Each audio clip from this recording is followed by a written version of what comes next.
റിലീസിന് മുൻപേ തന്നെ രാജ്യത്ത് ഏറെ വിവാദം സൃഷ്ടിച്ച ചിത്രമായിരുന്നു 2023 പുറത്തിറങ്ങിയ സുദീപ് സെന്നിന്റെ ദി കേരള സ്റ്റോറി. ചിത്രത്തിന്റെ രണ്ടാം ഭാഗമായി ഈ ആഴ്ച തിയേറ്ററുകളിൽ എത്താനൊരുങ്ങുന്ന കേരള സ്റ്റോറി 2 ഇതിനോടകം തന്നെ രാജ്യത്തെ വിവാദ ചിത്രമായി മാറിക്കഴിഞ്ഞു. സിനിമയുടെ ട്രെയിലറും ആദ്യ ചിത്രത്തിലേതുപോലെ വിദ്വേഷം പ്രചരിപ്പിക്കുന്നതായിരുന്നു. ചിത്രത്തിൽ കേരളത്തിൽ നിന്നുള്ള പെൺകുട്ടിയെ നിർബന്ധിച്ച് ബീഫ് കഴിപ്പിക്കുന്ന രംഗം കൂടി ട്രെയിലറിൽ കാണിച്ചതോടെ കടുത്ത വിമർശനങ്ങളും ഉയർന്നു. ഇപ്പോഴിതാ വിവാദങ്ങൾക്കൊടുവിൽ കേരള സ്റ്റോറി 2 ഇടപെട്ടിരിക്കുകയാണ് ഹൈക്കോടതി. സിനിമയുടെ ടീസറും ട്രെയിലറും നീക്കം ചെയ്യണമെന്നാണ് കോടതി ആവശ്യപ്പെട്ടിരിക്കുന്നത്. സിനിമയെക്കുറിച്ച് ആശങ്കയുള്ള ജനങ്ങളുണ്ട്. ആ സിനിമ കാണാതിരിക്കാനാകില്ലെന്നും ഹൈക്കോടതി വ്യക്തമാക്കിയിട്ടുണ്ട്. ഇതോടെ സിനിമയുടെ ടീസർ നീക്കം ചെയ്യാമെന്ന് അറിയിച്ചിരിക്കുകയാണ് Sunshine Pictures. Kerala story 2 release ചെയ്യാനിരിക്കെയാണ് ഹൈക്കോടതിയുടെ ഈ നിർണായക ഇടപെടലുണ്ടായിരിക്കുന്നത്. കേരള സ്റ്റോറി 2 എന്ന ചിത്രത്തിനെതിരെ സമർപ്പിച്ച ഹർജി പരിഗണിക്കുകയാണ് ഇക്കാര്യങ്ങൾ ഹൈക്കോടതി പറഞ്ഞത്. കേരള സ്റ്റോറി 2 എന്ന ചിത്രം കാണാനുള്ള കാരണം കേരള സ്റ്റോറി എന്ന പേരാണെന്നും ഹൈക്കോടതി വ്യക്തമാക്കി. ജനങ്ങളുടെ ആശങ്ക കണ്ടില്ലെന്ന് നടിക്കാനാകില്ലെന്നും ഹൈക്കോടതി വ്യക്തമാക്കി. ഈ സാഹചര്യത്തിലാണ് ടീസർ പിൻവലിക്കാമെന്ന് നിർമ്മാതാക്കളായ സൺഷൈൻ പിക്ചേഴ്സ് അറിയിച്ചത്. മതേതരത്വത്തിൽ ഉറച്ചു നിൽക്കുന്ന സംസ്ഥാനമാണ് കേരളം. മതസൗഹാർദ്ദം പുലരുന്ന നാടാണ് കേരളം.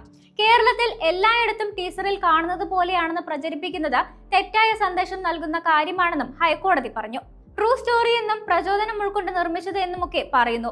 ഇങ്ങനെ പറയാനുള്ള കാരണം എന്താണെന്ന് നിർമ്മാതാക്കൾ വ്യക്തമാക്കണമെന്നും സിനിമ യഥാർത്ഥ സംഭവങ്ങളെ ആസ്പദമാക്കിയുള്ളതാണ് എന്ന് പറയുന്നത് ശരിയല്ല എന്നും കോടതി പറഞ്ഞു. സിനിമ കേരളത്തിന്റെ പ്രതിച്ഛായയെ ബാധിക്കുമെന്നും കോടതി പറഞ്ഞു. അതേസമയം ദി കേരള സ്റ്റോറി 2 സിനിമയുടെ പ്രൊമോഷൻ പരിപാടികളെയും ട്രോളുകയാണ് സോഷ്യൽ മീഡിയ.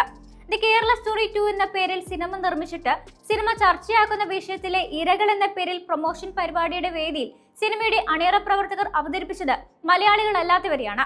ഇതിനായി 37 ഉത്തരേന്ത്യക്കാരെയാണ് ഇവർ കൊണ്ടുവന്നത്. ഇതാണ് ട്രോളുകൾക്ക് ഇപ്പോൾ കാരണമായിരിക്കുന്നത്. എന്തുകൊണ്ട് കേരളത്തിൽ നിന്നുള്ള ഇരകൾ വേദിയിൽ ഇല്ല എന്ന ചോദ്യവും നിർമ്മാതാവിനെ ചൊടിപ്പിച്ചു. നിങ്ങൾ സത്യം അംഗീകരിക്കാൻ തയ്യാറാകുന്നില്ല. കേരളത്തിൽ നിന്നുള്ള ഇരകളുടെ വീഡിയോകൾ യൂട്യൂബിൽ ലഭ്യമാണെന്നായിരുന്നു നിർമ്മാതാവ് വിപുൽ ഷാ നൽകിയ മറുപടി.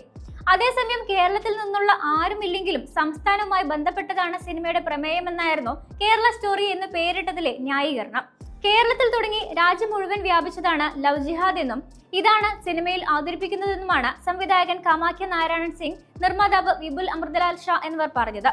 കേരളത്തെ അപമാനിക്കാൻ ഉദ്ദേശമില്ലെന്നും ലവ് ജിഹാദിന്റെ ഇരകൾക്ക് നീതിക്കായാണ് സിനിമ ഇറക്കുന്നതെന്നും അവർ മറുപടി പറഞ്ഞു. ആദ്യമൊന്നും മാധ്യമങ്ങളുടെ ചോദ്യങ്ങൾക്ക് മറുപടി നൽകാൻ അണിയറ പ്രവർത്തകർ തയ്യാറായില്ലെങ്കിലും ഇത് ചോദ്യം ചെയ്തതോടെ 5 മിനിറ്റോളം മാത്രം സംവിധായകനും നിർമ്മാതാവും ചോദ്യങ്ങൾക്ക് മറുപടി നൽകുകയായിരുന്നു.